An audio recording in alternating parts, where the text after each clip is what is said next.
Olá crianças, tudo bem? Sejam bem-vindos ao Miados Históricos, o canal que apresenta a história em pequenos e deliciosos sachês. Quer acompanhar o nosso trabalho? Se inscreve no canal, clica no sininho para receber as notificações. Gostou? Dá o seu like e principalmente compartilha com os amigos, eles estão estudando para o vestibular, ajuda eles também a terem contato com dicas e com assuntos importantes de história para os vestibulares. Ficou com alguma dúvida? Deixa o seu comentário, eu te respondo e a gente vai construindo juntos o conhecimento. No sachê de hoje, nós vamos falar a respeito dos astecas, povo pré-colombiano que habitava a região do atual México. Bora lá ver? Roda a vinheta.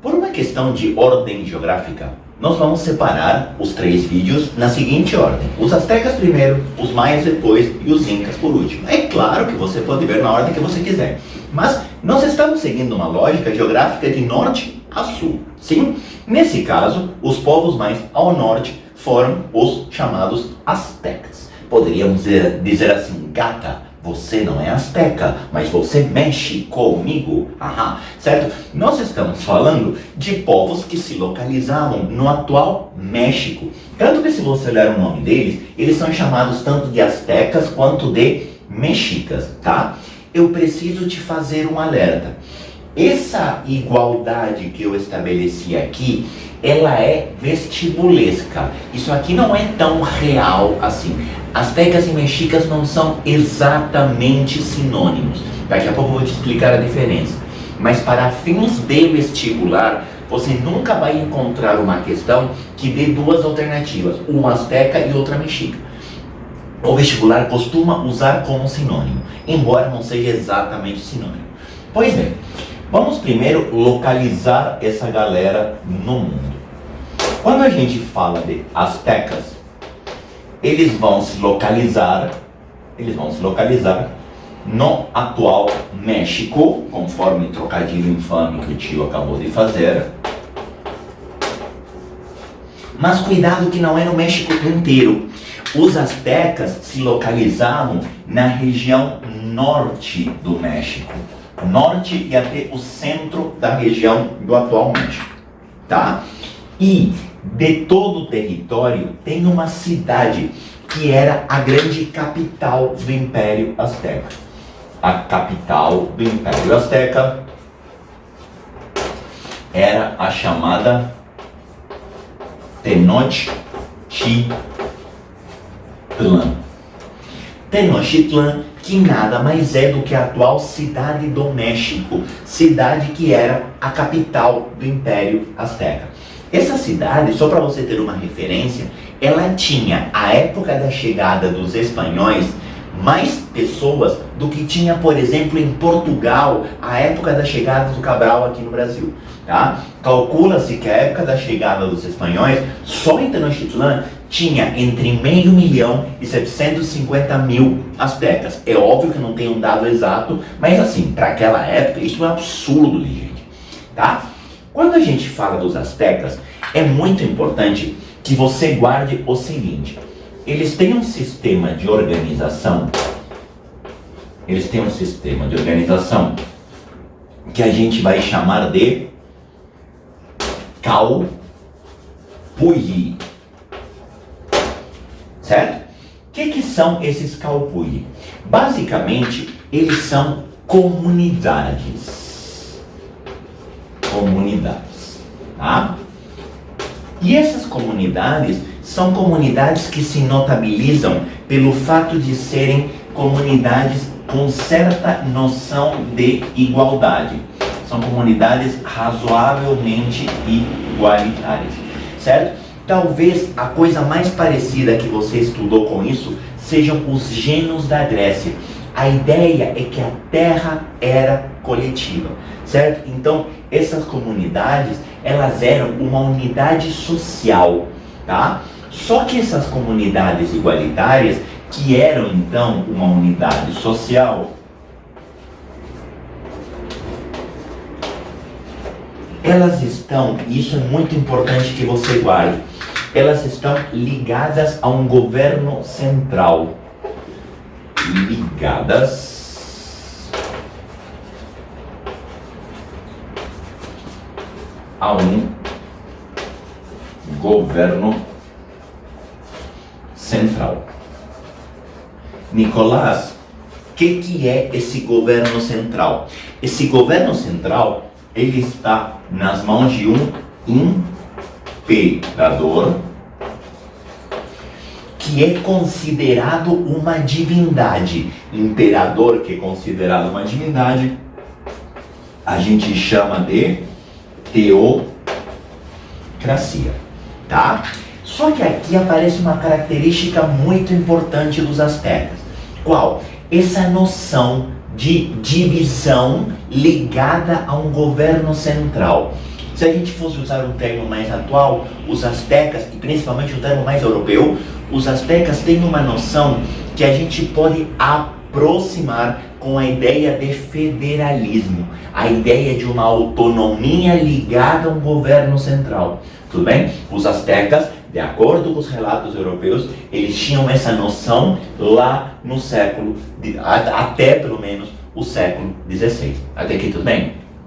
Outra das características marcantes dos astecas é o seu violento expansionismo.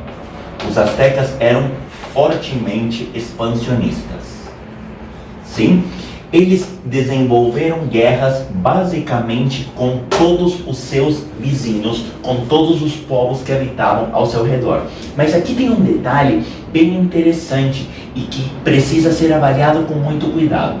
No relato espanhol a respeito dos astecas, aparece uma noção que teria pautado o expansionismo asteca, que é a chamada Guerra Florida. Nicolás, o que é isso? De acordo com a narrativa espanhola, para os astecas, a guerra ela era um ritual religioso. Então, eles associavam a guerra como sendo um ritual religioso.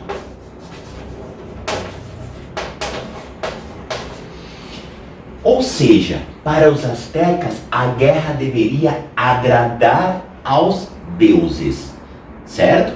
Então, essa guerra deveria ter justiça, essa guerra deveria ser justa. Cuidado para não confundir pires de oliveira com pretinho de azeitona. Isso aqui não é noção de guerra justa europeia, que é a guerra da catequese, tudo bem? A ideia de justiça no sentido de que a narrativa europeia vai dizer de que os astecas não davam emboscada, não atacavam em superioridade numérica, não atacavam à noite, não atacavam com armas que o inimigo não conhecesse. Os astecas sempre privilegiavam uma guerra em igualdade de condições. Por quê? Porque essa guerra deveria agradar aos deuses. Então, a noção de guerra florida seria essa noção de guerra como ofrenda. Nicolás, por que você me mandou tomar cuidado? Porque o dia que você estudar a conquista dos espanhóis em relação ao Império Azteca, você vai perceber que os espanhóis fizeram exatamente o oposto àquilo que os astecas aparentemente faziam. Então, quando os espanhóis reforçam a ideia dessa guerra florida, de certa forma, a gente pode entender como os espanhóis limpando a própria consciência e tentando criar uma narrativa na qual eles não foram cruéis com os astecas. Os astecas foram inocentes, os astecas não esperavam. Eles que são bobos, eu não fui mal, certo? Então, cuidado com essa noção de guerra florida. Tá? E é justamente a partir desse expansionismo que se dá a formação da chamada Confederação Mexica. Formação da Confederação Mexica. E aqui a gente volta no início do vídeo, quando eu te disse, cuidado com os nomes. Astecas são chamados de mexicas pelo vestibular. Não são exatamente sinônimos. Na verdade, mexicas são os astecas e todos os povos dominados pelos astecas. Tudo bem? Os astecas são um desses povos. A Confederação Mexica é o conjunto de povos que foi envolvido pelo Império Azteca e dominado pelo Império Azteca, tá? Mas aqui tem uma palavra muito importante. Se há uma Confederação Mexica, é porque existem rivalidades. Os astecas não são amados pelos seus vizinhos. Os astecas praticavam coisas bastante cruéis com seus adversários, como por exemplo desafiá-los a um jogo de pelota, certo? E caso os astecas fossem vencedores, matá-los ao final da peleja em homenagem aos deuses, tá? Aliás, por falar em homenagem aos deuses, não custa dizer aqui que os astecas têm um sistema religioso altamente politeísta. Altamente politeísta. Os deuses eram associados à natureza em muitos casos, certo? Então você vai ter, por exemplo, a agricultura considerada como uma prática religiosa. O milho e o trigo recebem atributos divinos, sim? E tem um deus principal, e esse eu preciso te contar. O deus principal, o principal deus azteca, chamava, e esse nome é divertidíssimo, Quetzalcóatl.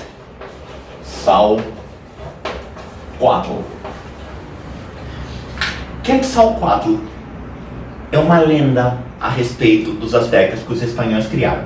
De acordo com a narrativa espanhola, Quetzalcóatl, principal deus azteca, era um deus que assumia duas formas. Uma forma humana que veio à terra, foi embora e prometeu voltar, e uma forma animal.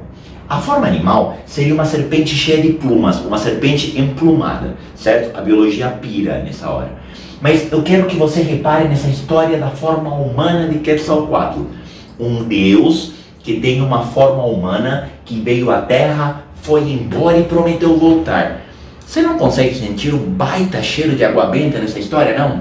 Um Deus que veio à terra, foi embora e prometeu voltar? Pera que piora.